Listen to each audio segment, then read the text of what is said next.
Hello and welcome to the Extended Greg YouTube channel. I'm Greg, and on today's show we're going to be taking a look at oops we're going to be taking a look at Alpine Linux once again on a Raspberry Pi, and also just specifically focusing on the networking aspect of it.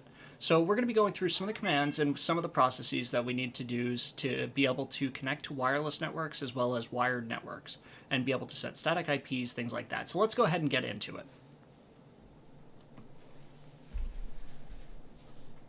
Alright, so we're connected to the same Raspberry Pi that we configured the last time around when we did the introduction on how to install the actual Alpine Linux image. So what we're going to do is we're going to start out first just with the initial setup. And I already have this one connected in particular, so it's going to have some things that are already pre-configured because we did, as part of that, run the setup-alpine command. And what that does is it will actually set up the networking as part of it. But what I'll show you here is how to actually set up just the networking, opposed to setting up all the repositories, everything else like that, NTP. So it's a bit lighter weight, but it's just set up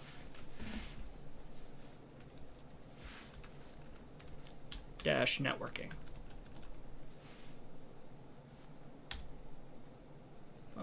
Excuse me.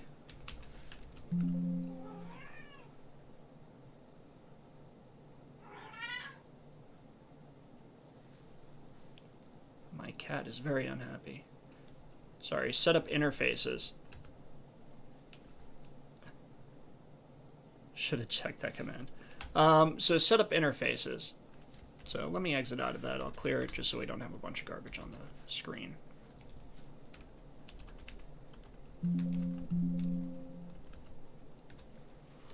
So it's saying which one do you want to actually set up. There's two interfaces that we have available. So it's the Ethernet and wireless LAN as well, so which is the Wi-Fi. And those are the default as far as what's available on pretty much all of the Raspberry Pis, at least the modern ones. So version 3 and version 4 are generally the ones in production right now. You want to say hello? Whoop, whoop. This is who's making all the racket. I promise.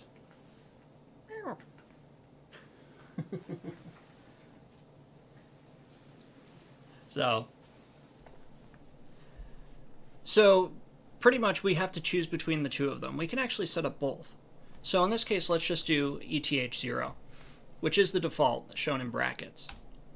When we hit enter, we can set DHCP, we can set no IP address, or we could keep the current one and set it as static. So if we wanted to set this as static, we would just hit enter because that is the default. But we're going to keep this on DHCP just to keep everything simple for the future. Next, it's saying we have another interface that's available, which is wireless LAN 0. So let's go ahead and initialize that. So it just gave us a list of what wireless networks are available. So it's asking us which ones we want to actually connect to.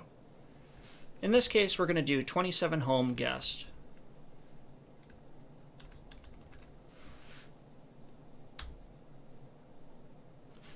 So now it's asking for the pre-shared key, which is the password. And in this particular case, I set this to be something very secure, and it says it will not echo. So as I type, it actually won't display it.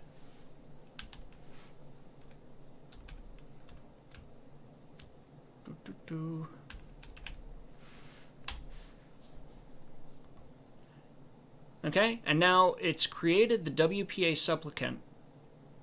So pretty much what the WPA supplicant is, it's the storage of the credentials and SSID information for the wireless LAN.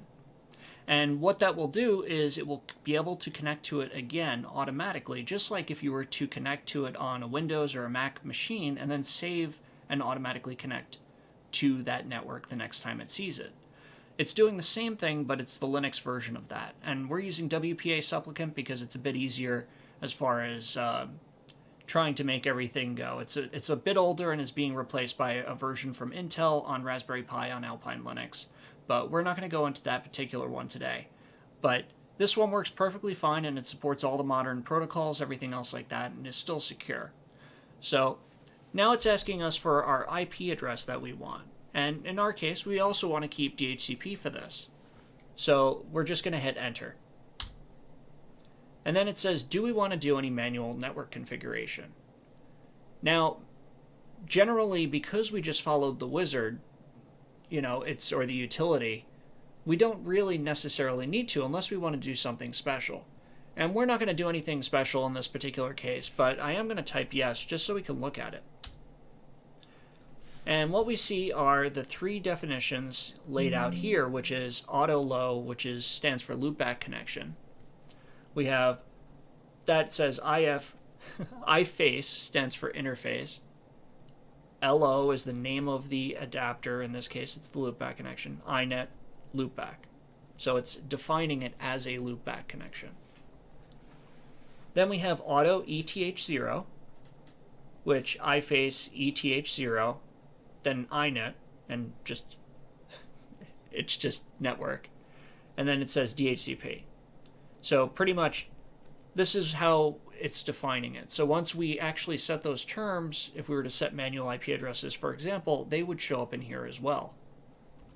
And we see the same thing repeated with WLAN 0, which is wireless, LAN 0, which is Wi-Fi. So we'll just exit out of here. So I'm just doing :Q because we didn't make any changes. So it's Vim. That's what it put us into as the editor. And that's it. And if we wanted to save this configuration, we would do LBU commit. And that would save the configuration, so the next time it started up, it would be able to utilize this. But let's say we wanted to do some more manual things as far as verifying that everything is connected, because even if we configure it to connect, doesn't mean that it actually connected. So if we want to see what the runtime configuration is, we could actually use a command called IP. So we could do IP addr show, and this will show all of the interfaces and what IP addresses they're currently set to. So, for example, for the loopback, it's set to 127.0.0.1. For ETH0, it's set to 192.168.15.134.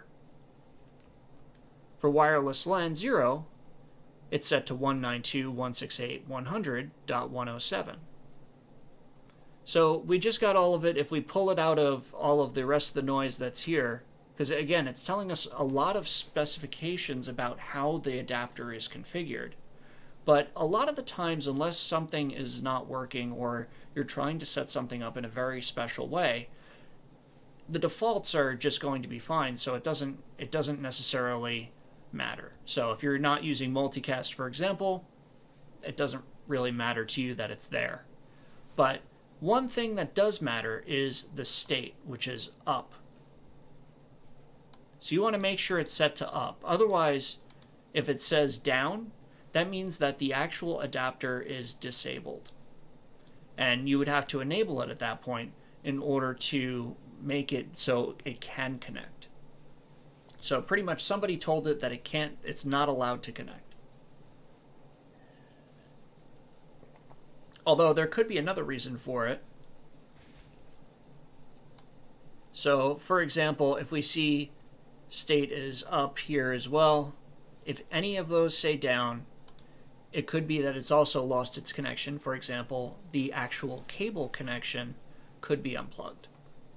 So something to keep in mind, because there's an administrative up, which is displayed here, but then there's a state up, which means it's up and on. So the two states are up and down. So if you wanted to find out the IP address, that's one way to do it, and I think it's definitely the easiest, and also gives you things like MAC address information. So if you wanted to set a reserved IP address in your router, for example, you could find that information that you would need to do that here. So the next command is IP link show. And this is kind of a condensed version of the same thing. So you're not going to get any IP information, but you are going to get the current status of what the link is, and that's again the up or down, and then the actual physical MAC address. And the MAC address is hard coded to a particular Ethernet adapter and is unique for every Ethernet adapter everywhere. So there's actually no overlap. It's set by the manufacturer. So this is a unique identifier for your particular machine.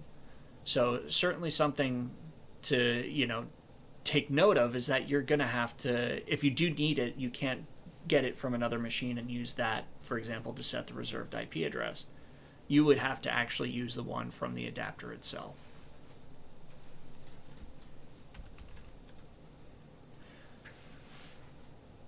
So if we wanted to use this tool, the IP command, in order to set an IP address, and I'm going to stipulate right off the bat that this is actually only for runtime. It will not preserve through restarts. So just keep that in mind. We're going to go into in a second how to preserve that type of thing for between restarts. And one of the ways is what we already covered with the setup interfaces. So this is IP add,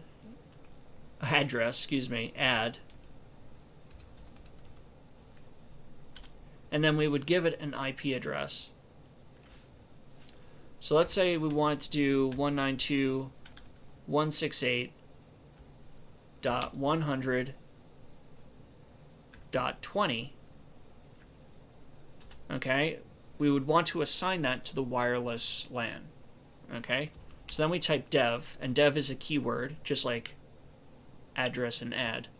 So it's always going to be the word dev, and then we would type what our interface is. And in this case, it's wireless LAN 0, which is the same information that we got when we were listing it out a second ago.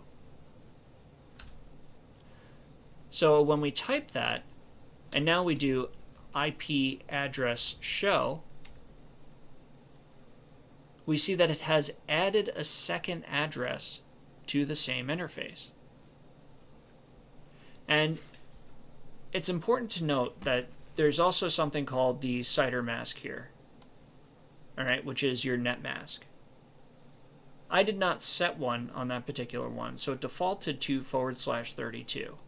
For IPv4 addresses, the 32 is pretty much just this machine.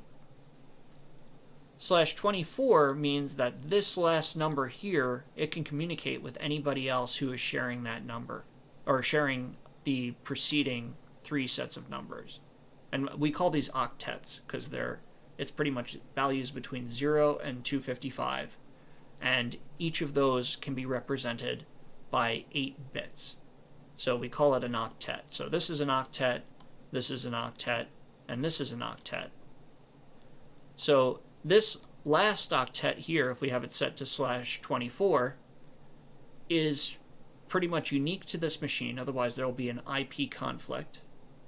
But it can communicate with any other number where this is the only difference, where this last octet is the only difference when it's a /24. And that's traditionally what you find when you have routers, things like that, for home use or anything else.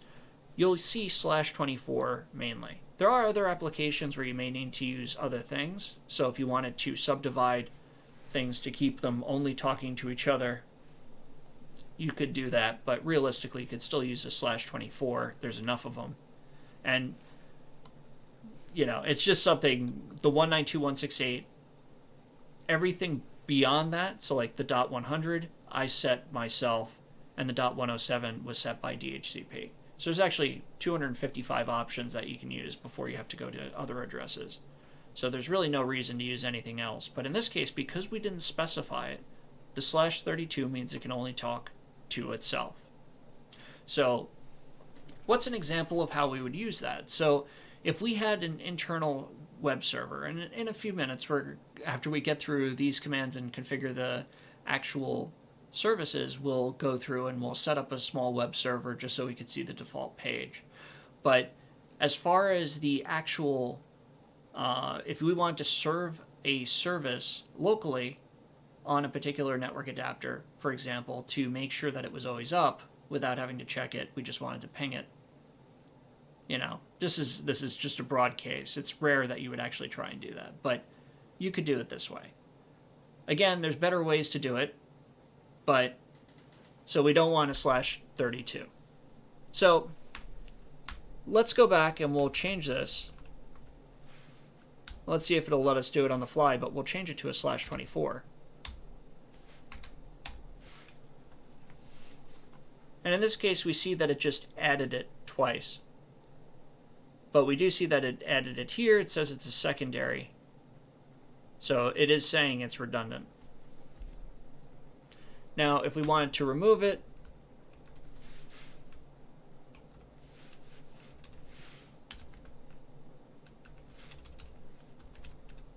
we would do IP address del for delete.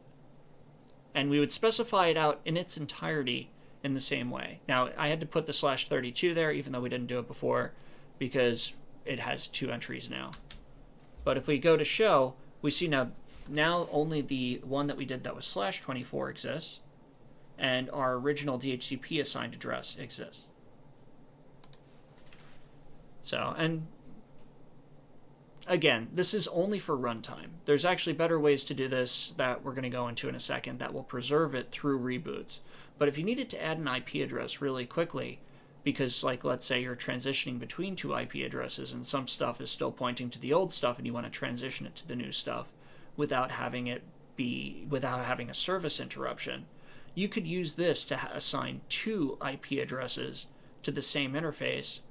So that way you can complete the transition and then you would remove and update your configuration to just be the new IP address. So that's an example of how this would be useful. Just to clean up after ourselves, I am going to delete the other one as well. There we go. It looks very clean. It's back at the way it was originally when we started here.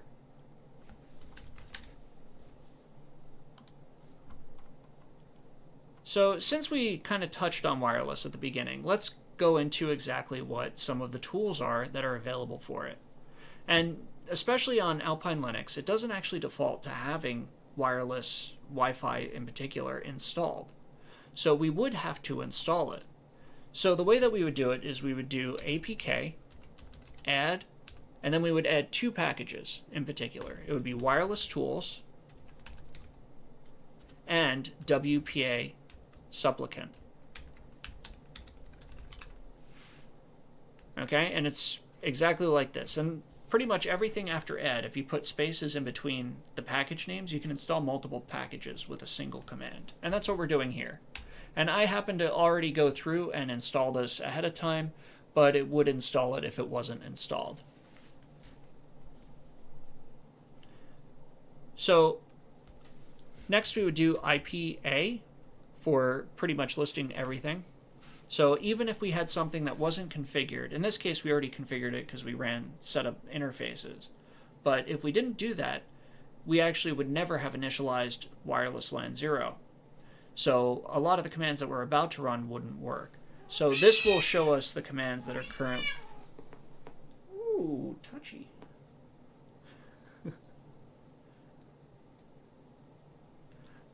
It's raining outside and she's a bit upset about that. That's right. So this will show us that the WLAN 0, because it's not always named these names here. In general, like if you have the default stuff for Raspberry Pi, it will be. But let's say you had an external adapter that you added, as a USB device. It may not actually be WLAN 0, or if you add additional ones to it, it could show up as something else as well, like WLAN 1 or WLAN 2.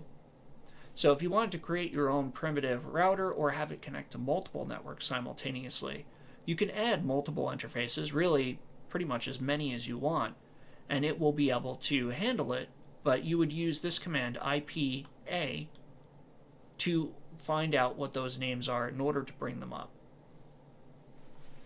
So once we know what it is, and I'm going to run these commands again, it's not going to hurt anything in this case. But we're going to do IP link set WLAN 0 up. And this is the administrative command that we're giving to actually turn on the adapter. Yeah.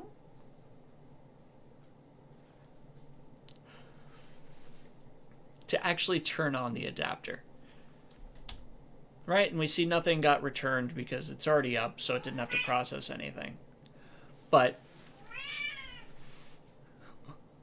one second. Let me deal with the cat.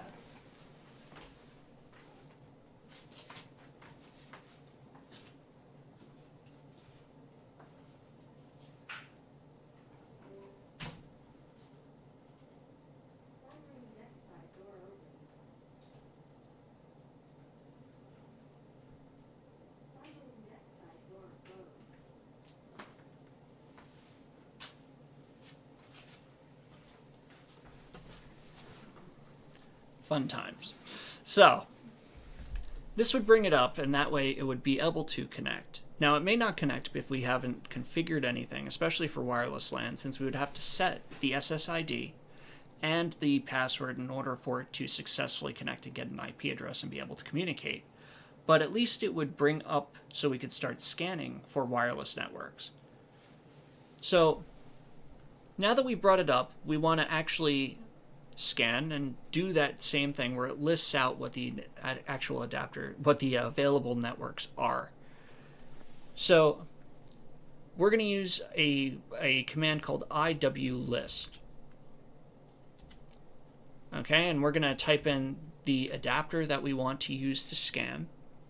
So, and an example of why we would need to specify this is, let's say you had adapters with different capabilities. So you had one that was 802.11a, one that was 802.11g, and one that was, Wi-Fi 6 capable. They would show potentially different network names that wouldn't be available to the other adapters. That, you would want to know what the actual capabilities are and what the actual reception is. So if one of them has a disconnected antenna, you could also use this to be able to evaluate to see if there's a problem with the actual adapter being able to connect and receive these networks. And what it's actually looking for, and just to complete the command, it's iwlist wlan0 scan. And what this is actually going to do is it's going to look for broadcast SSIDs and traffic. And it's going to give us a giant list telling us exactly what channels everything's on and what all of the details are relating to the particular SSIDs that we're looking at, the available networks that we're looking at. Problem is that this is really unwieldy, okay? And we don't necessarily want to have to scroll through this. So a quick way to actually find this list is we're going to use a command called grep, okay, or grep, depending on how you want to pronounce it or mispronounce it. And what we're going to do is we're going to grep for ESSID. And it's only going to show us the lines that contain that string. And this starts to look very familiar.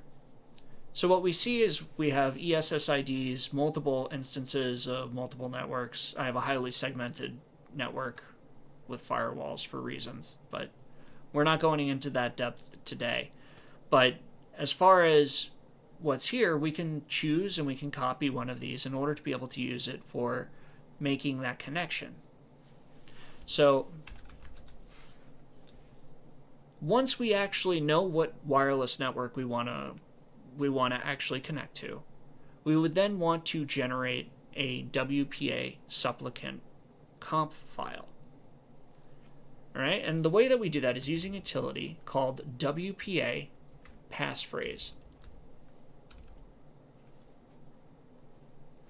And we're going to give it the name of the network we want to connect to. It doesn't have autocomplete, obviously, because it doesn't know what I'm going to type. It's arbitrary text. And then we're going to give it the password, which is the highly secure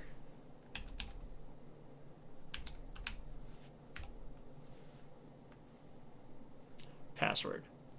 Okay, and then we're going to echo that into /etc/WPA supplicant, and then WPA supplicant underscore, or excuse me, WPA underscore supplicant.conf.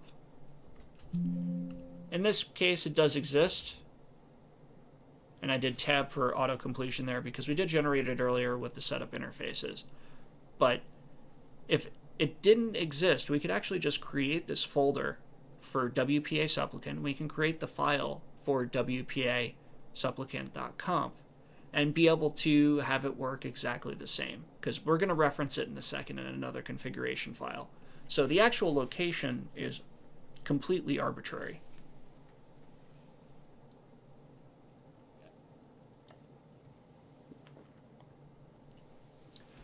We're going to hit enter, and we see it's finished. Wow. So what we're going to do now is we're going to take a look at what it generated. So I'm going to use Vim again just out of personal preference, but you could use Nano as well.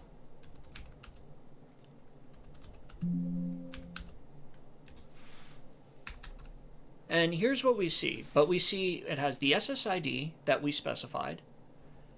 It has PSK, which is the actual password that we typed in, but it's commented out with the hashtag. And then it has PSK defined here with a bunch of random letters and numbers. So what it actually did is it encrypted the actual password for the pre-shared key. But when you go in here, you should always delete it. Never leave a plain text password on any Linux operating system, or any operating system for that matter. It's a security risk, things like that. This I have in particular built up just for this. So, you know, I'm not particularly worried about it, not to mention it's completely isolated as it is. But it's not something where you want to leave that door open. You know, you don't want to have people randomly connecting to it because they found a file or a thumb drive or something like that. You know, you want to make sure you're keeping, you know, keep it from getting into the wrong hands. So having the encrypted pre-shared key only is best practice. So that's why it does it by default, but it does leave the remnant in there, which should be deleted manually. Because we made a change to this file, right, I'm going to save it out. And if you watch the last videos on basic Linux commands, we did go into Vim and how to save that out, so I'm not going to cover that again here. But now it's set up the way that we want in order to use it for production purposes.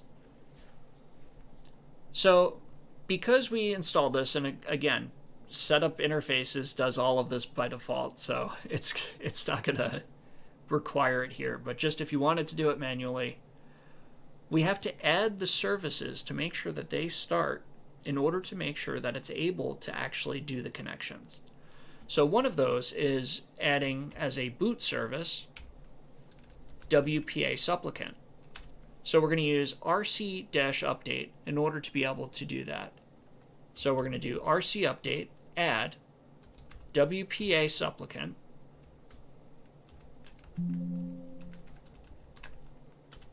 and we're going to say boot. So we want it to start as a boot service. If we wanted it to just start as a regular program, we would type default. And I think at some point in the future, we're going to go into how to create your own startup programs. But in this case, it's already written and is included as part of the package. We're just going to define it to start as the boot process. So that way network is up by the time everything else gets started. We're going to do it. It says it's already installed at that run level. And that's because, again, it was done as part of setup interfaces. So that's fine. You know, that works totally good. But it has to be running in order for that to become available. The second thing is we also want to make sure that it does networking at boot. So we'll do rc update, add, networking, spelled right, preferably, boot. And again, it's already added at that run level. And I will say this, as soon as you do setup Alpine, it will automatically add the networking service to start on boot. So even if you do install Wi-Fi later, it may already have that as being installed. So just fair warning. But again, it doesn't hurt it to run it again. So totally fine, and we just verified it, so it's even better. So next we want to go in and we want to actually add the reference to this file in the etc network interfaces file.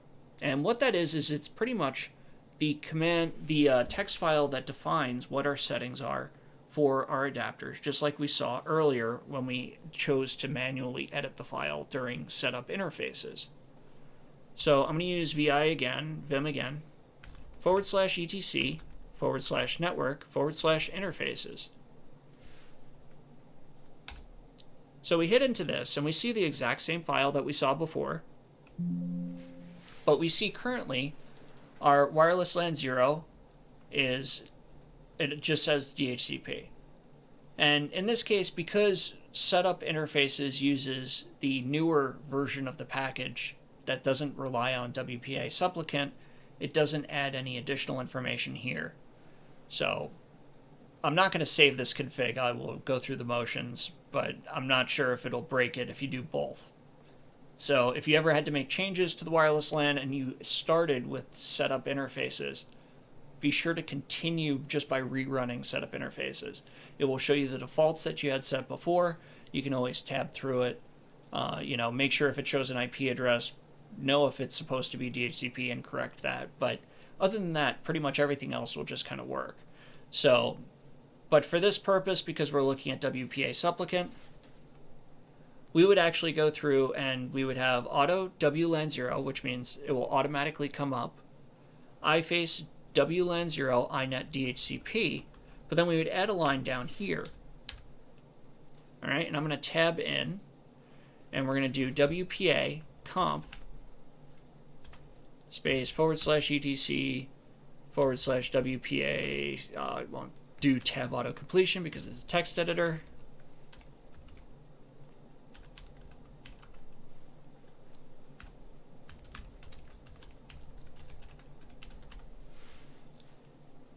Right, and we just defined our reference to the file that we just generated using WPA passphrase. So this is how it's defined. We'll hit escape, WQ to exit and save. And then at this point, we would commit our changes if we were happy to them. But in order for it to actually use it, we would have to restart our services. So we can either restart the entire machine or just restart the networking service. So let's do that first. So let's do service, networking, restart.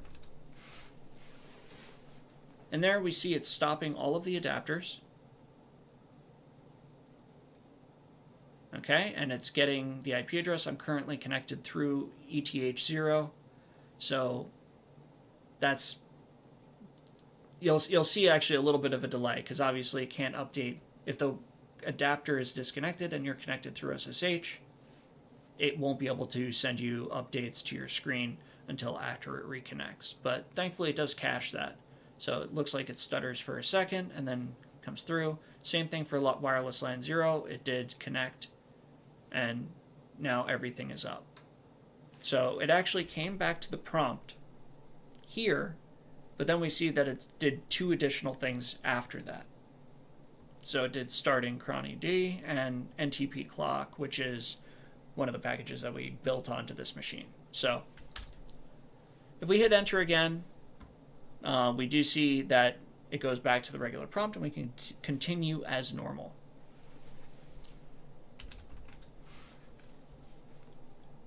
So at this point, we would do LBU commit in order to save these changes permanently. And that way it will, next time it boots, it will use these configuration changes that we saved.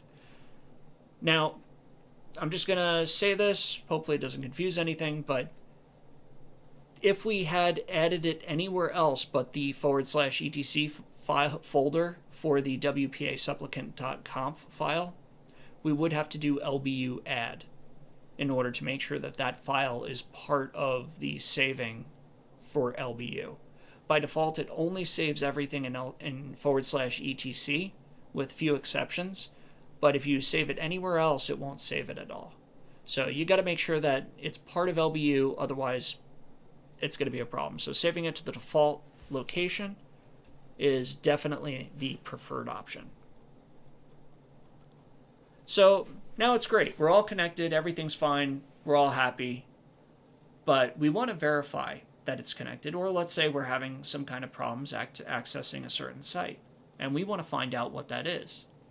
In this case, we've been using DHCP for getting our IP addresses, but let's say we set it up manually and we forgot to enter the gateway, and we can't access Google.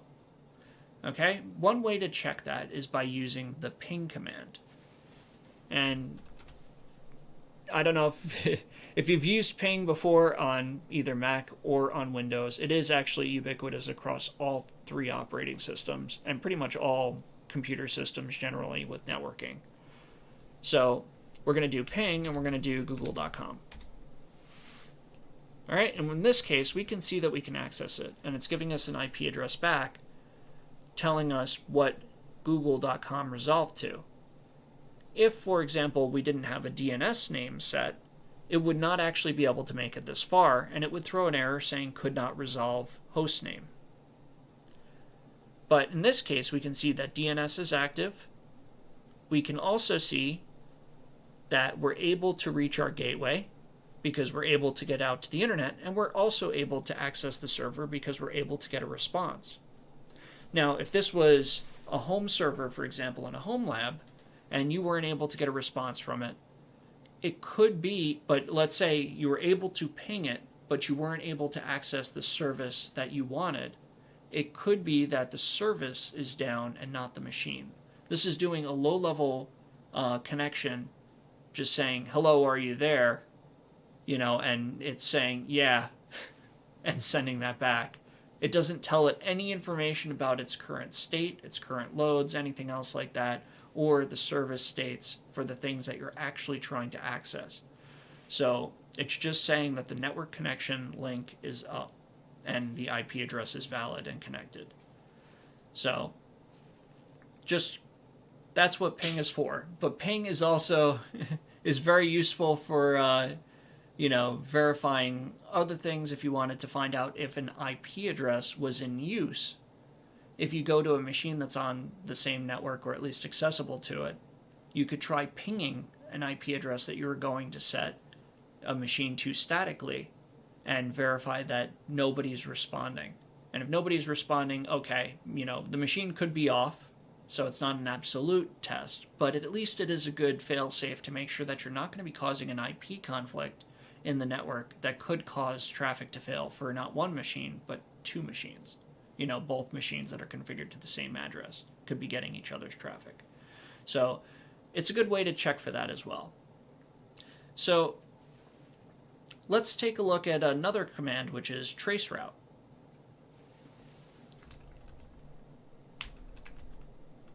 And traceroute has variants, but they're spelled differently. Like on Windows, it's traceRT.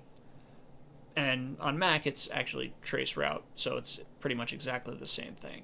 But what this will do is it'll actually take you through all of the individual sequences, telling you all of your connectivity and what path it's taking to get to certain places. So the issue with this is it's going to show my internet IP address, so I'm not going to do it here. And what I'm going to show you instead is just the help file.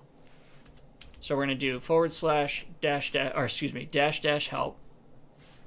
And it will give us a couple options. And the way that we generally use it is by doing traceroute and then doing the actual IP address that we want to get to. But there are other options available. We can specify interfaces. We can specify where it's coming from. We can say how long it should wait. Things of that nature. And it will kind of tell us exactly what's going on. So I'm not going to do this for Google, but I am going to do it just so we can see an example of the output to the gateway.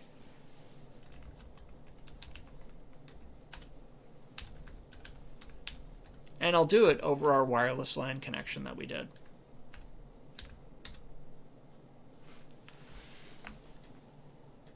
And what it's doing is it's going to send out 3 packets, and it's going to try and determine exactly what the path is in order for it to get from A to B.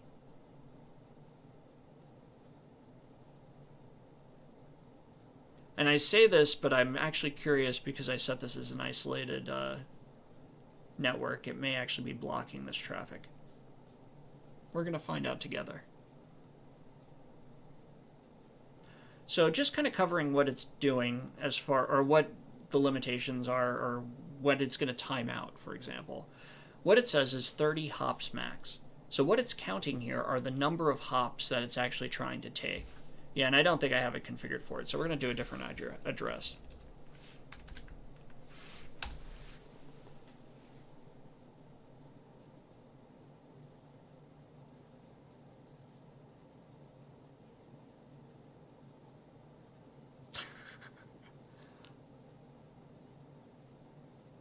Womp womp. We're going to do the loopback address, like I was saying. All right, that worked. So, pretty much what we're going to see is we're going to see the name of each step in the middle. So if we had a bunch of routers, things of that nature, it's going to be able to determine what each of those steps are. And from there, it will tell us the IP address that it was going through, and then it will show us the 3 packets that it was actually sending. So it will tell us what the return time was for those.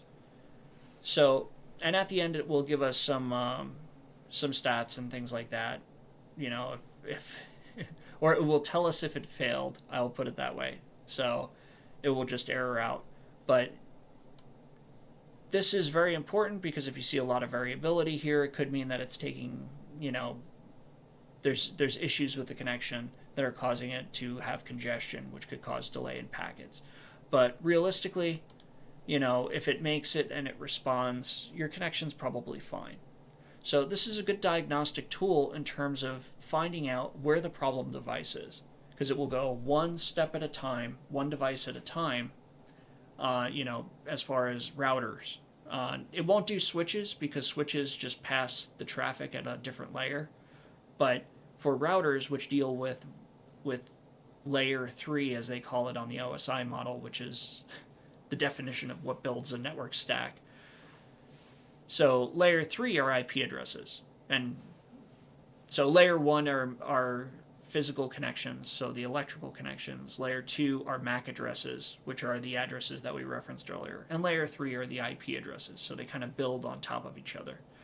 And there's more layers past that, up to 7, but that's for a different video. So as far as this, we see that it's successfully communicated with itself. Yeah, and I apologize if this was a pre-recorded video. I'd probably do it and blur it all out. But if you look up, unless people have built dedicated environments to do it, a lot of people aren't willing to do it because of the exposure associated with revealing your private IP address. So those are 2 diagnostic tools that I think are very handy, and they're very easy to use. There are more advanced tools, but we're not going to cover those here. It's just getting a little too deep into it. So something I thought would be fun is just trying to set up a quick web server. So we've got all of our network provisioned, and it's a Linux box, but what do we want to do with it? You know, why do we need those addresses set up? You know, we can use it for outgoing connections, like connecting to the internet or doing other things like that. But if we actually wanted to make it so it would do some work for us on a regular computer, we could connect from the outside of that computer into it to get information from it. And one of the easiest ways to do that is by using a web server. So what we're going to add is a very lightweight HTTP server. So we'll do apk add light TPD.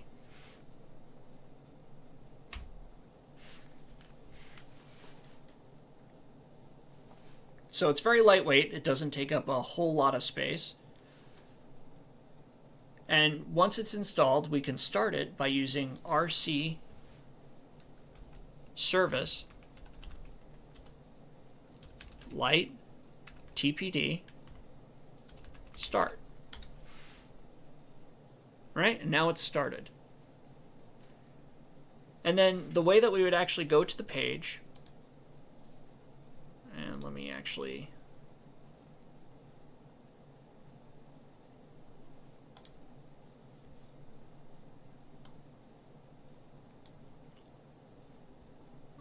wait, that's the wrong window.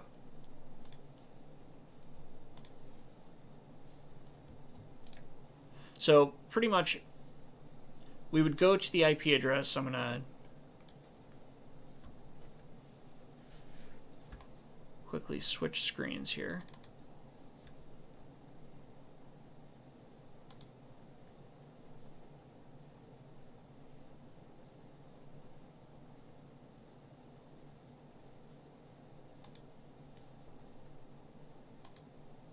Assuming I can get it to show up so I can switch to it.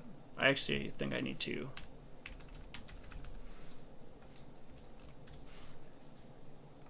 go here.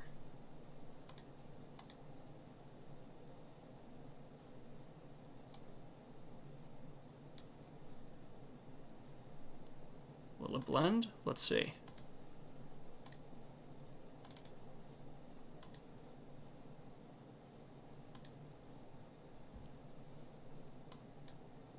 Oh, I got an idea.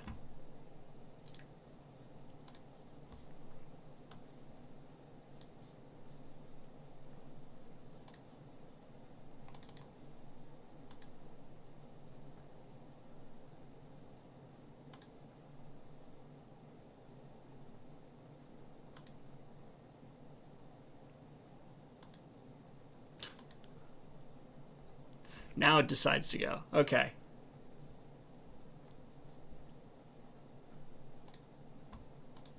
Yeah, I don't know why it wasn't refreshing, but let's go to our web server.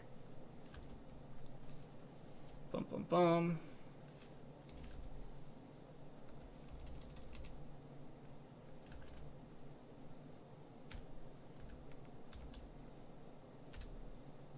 All right, and we see it says forbidden. So why does it say that? It's because we don't have any files for it to serve. So going back over to here, to PuTTY, if we actually look at what our files are,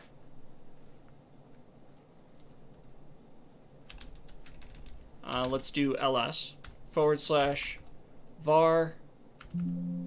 should be www, localhost, htdocs, and we see what's in there. It is nothing. So let's create a simple file that just shows us exactly, says hello world. So what we're going to do is we're going to do vi/var www localhost htdocs index.html. Hit I to insert, and we're just going to write some quick HTML. Right, HTML.